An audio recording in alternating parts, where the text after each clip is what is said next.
bienvenue dans cette vidéo. Oh, les intros, ça devient de plus en plus difficile à faire. Ah, c'est pas mieux là quand même.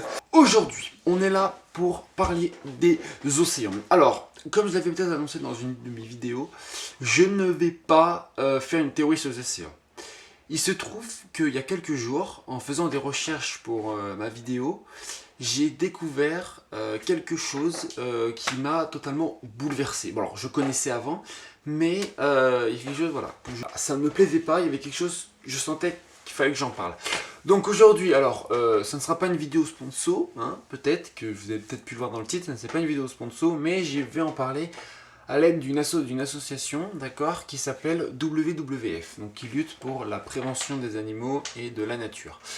Aujourd'hui, je vais parler de la biodiversité des océans et de la pollution des océans, d'accord. Certains youtubeurs l'ont fait, bien évidemment, je ne suis pas le seul et je ne serai pas non plus le dernier, mais voilà, je veux vous transmettre ce message. Cette vidéo, je veux vraiment qu'elle soit partagée, il faut qu'elle fasse le tour, et celle-là, je vous conseille vraiment de la partager, d'accord, parce qu'elle est hyper importante, parce que je vais vous donner des trucs que vous imaginez même pas, c'est un truc de malade. Donc c'est parti, let's go. En entrée, je vais vous présenter vaguement donc le sujet, et après je vais vraiment rentrer dedans. Comme je vous l'ai dit, WWF, donc une association, et aujourd'hui on va s'intéresser à WWF mondial, donc WWF mondial, oui, qui lutte pour la protection des océans. Il faut le savoir, et je vais vous le dire, il existe un 7e continent. On appelle cela le continent de plastique. C'est affreux.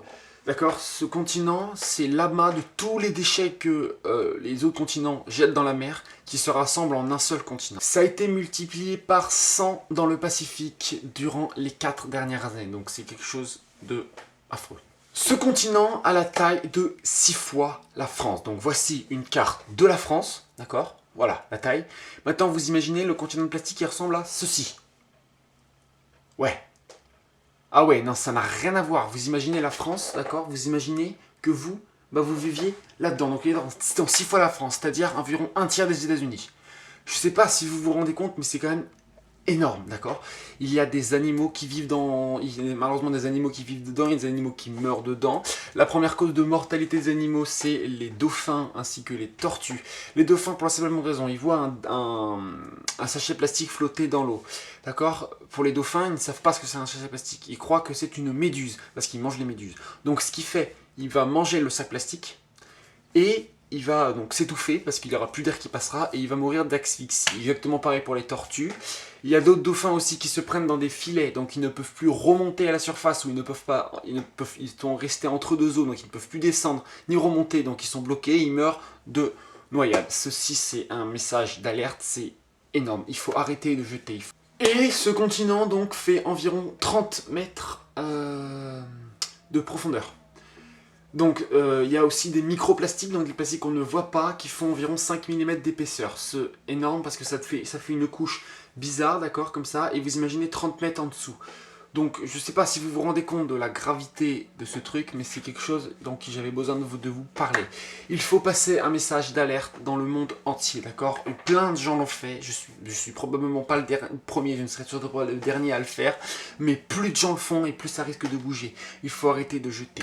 La mer n'est pas une poubelle, il y a une biodiversité énorme dans la mer, quelque chose qu'on n'a pas encore découvert, des milliers de trucs.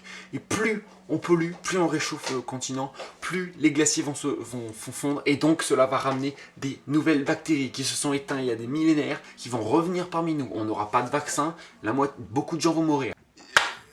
Les experts estiment que ce continent, d'ici 2 à 10 ans, donc c'est vague, en fait ils n'ont pas de mesure parce qu'il suffit que l'espace se déplacer, arrivera sur les côtes des États-Unis. Le problème, c'est que même si on essaye d'avant de l'arrêter, où est-ce qu'on les met les déchets après? Eh ben on va juste les rejeter plus loin. Donc ce qu'ils vont faire, c'est qu'ils vont juste se rassembler à un endroit, recommencer, donc un autre continent. Si d'ici 2 à 10 ans, le continent s'abat sur les États-Unis, ça sera la fin des plages des États-Unis, c'est-à-dire qu'il y aura environ des dizaines d'années pour tout nettoyer. Entre tous les microplastiques, il faudra tout trier. Le seul problème qu'il y a, c'est que pour l'instant, on n'a pas de solution. il risque d'avoir alors pas des villes submergées, mais les plages, voire même le début des villes qui risquent d'être, les plages sont souillées, d'accord. On ne pourra plus aller se baigner, les bateaux ne pourront plus passer parce qu'ils risquent de s'embarver, ce risque de faire un impasse sur le commerce aux États-Unis. Les gros paquebots ne pourront plus passer parce que les hélices risquent de s'emmêler dans des filets, donc bloquer les hélices, et il faudra aller en dessous pour les nettoyer, ça va être un véritable bordel. Il faut savoir que dans les océans aussi, il y a plusieurs fosses, des fosses énormes. Il y a peut-être des micro-organismes ou des organismes vivants qui sont au fond de cette eau, qu'on n'a jamais découvert. On n'est jamais allé au fond de la plus grande fosse du monde. Et c'est faux. On n'est jamais allé. L'homme n'est jamais allé. Il n'y a qu'une machine qui est allée pour l'instant, mais elle n'est pas descendue tout au fond. Elle s'est arrêtée, je ne sais pas combien, mais elle s'est arrêtée avant. Elle n'était pas tout au fond. Au fond, il y a peut-être des créatures. Si vous avez vu le film Abyss, peut-être qu'il est resté au fond de l'eau, on ne sait pas. Mais bref, ça c'est autre chose. Donc je vous informe, campagne de prévention, ne polluez pas et triez vos déchets. C'est le plus important, il faut que notre planète... Je ne sais pas si vous vous rendez compte, mais nous allons grandir dans ce monde-là. D'accord ? Nous allons vivre dans ce monde-là. Nos parents, peut-être pas. Nos parents vont... Je ne vais pas dire qu'ils vont mourir bientôt, mais c'est bon. Leur vie, elle est faite, d'accord ? Ils ont déjà... écrit, leur avenir est déjà écrit, nous aussi notre avenir est écrit, mais nous sommes jeunes encore, nous pouvons lutter, d'accord. Je vous demande pas de faire des manifestations ou des trucs comme ça, je n'ai pas le pouvoir d'en faire, vu le nombre d'abonnés que je suis, je n'ai pas le pouvoir d'en faire. Mais si tout le monde s'y met, d'accord, si petit à petit tout le monde s'y met à écrire un truc, on peut former une chaîne énorme, et vous imaginez que si tout le monde ensemble se regroupe pour une seule cause, vous imaginez même pas ce que ça peut être. Ça peut être un mouvement international pour la lutte contre la pollution. Je fais aussi une petite parenthèse sur la forêt amazonienne. Vous avez sûrement dû en entendre parler, c'est un sujet actuel qui brûle de temps en temps, d'accord ? Qui brûle de temps en temps, mais qui brûle même tout le temps, d'accord ? Le feu, ça fait déjà quasiment une semaine qu'il est là, on n'arrive pas à l'éteindre. Il brûle des espèces, des plantes non découvertes, des espèces animales qui vont peut-être mourir qu'on n'a pas encore découvert. Il réduit l'habitat des indigènes et de tous les végétaux et la faune et la flore. Cela permet d'enrichir les cultures des champs. Le problème de ces champs, c'est qu'une fois qu'ils sont utilisés, eh ben, ils sont laissés à l'abandon, on ne peut pas. Donc c'est le problème, je vous demande vraiment, arrêtez de polluer, d'accord ? Et partagez cette vidéo. Ceci se mettra, si vous souhaitez en savoir plus, je vous mets le lien de la WWF dans la description. Je vais vous laisser avec ces images de la WWF qui ont fait une campagne. Vous pouvez partager cette vidéo avec des gens plus connus que moi, d'accord, qui permettront de repartager cette vidéo et de faire ça. Je vous mets tout de suite, donc je vous mets des photos à la fin de la WWF, les liens dans la description, et surtout, respectez bien cet environnement, cette terre est précieuse, d'accord. Sans terre, nous ne pouvons pas vivre. Donc plus vous polluez la terre, plus ou moins vous pourrez vivre. Sur ce, je vous laisse, voilà, je suis désolé il n'y a pas de théorie en ce moment, mais j'avais besoin de te parler de ce sujet.